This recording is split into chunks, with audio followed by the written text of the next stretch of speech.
And Adrian, let's remember the suspect is still out there at large overseas somewhere. Look, this story stands out for a couple of reasons. One, just how brazen it was, but also that the DOJ says this isn't just some random guy acting alone. They say that he was acting on behalf of elements within the Iranian government.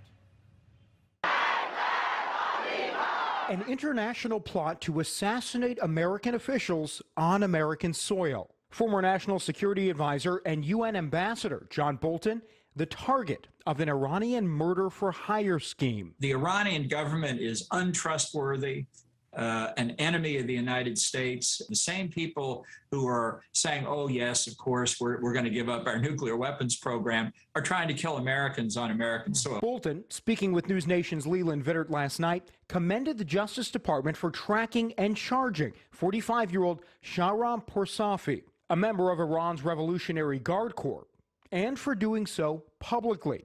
Bolton says it sends a message. One reason I do think the Justice Department made the correct decision to file this criminal complaint and to unseal it is to say to the Iranians, we know what your game is. The charging document says in October of 2021, Poursafi, working on behalf of Iran's military, tried to pay an assassin in the U.S. $300,000 to, quote, eliminate Bolton. Retaliation for the U.S. killing of Iranian General Qasem Soleimani back in January of 2020. Poursafi reportedly offered $1 million more for a second target, whom sources tell News Nation was former Secretary of State Mike Pompeo. The would-be assassin was actually an FBI informant. It was a sophisticated operation. Poursafi somehow was able to track Bolton's movement and had knowledge of Bolton's schedule that wasn't publicly available. This is an especially appalling example of the government of Iran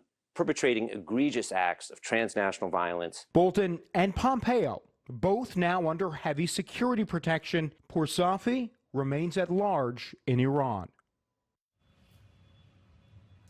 Now, what makes this story all the more bizarre, as Poursafi's plot was made public, and remember, he's part of the Iranian Revolutionary Guard, the U.S. and Iran are presumably still talking about a nuclear deal. And one of the asks that Iran has made is to take the Guard Corps and remove the terrorist label from it. Well, you'd imagine after this, that might throw a wrench into at least that part of the negotiation, if not totally end negotiations entirely. But we'll have to see how the Biden administration responds and addresses that specifically. Adrian.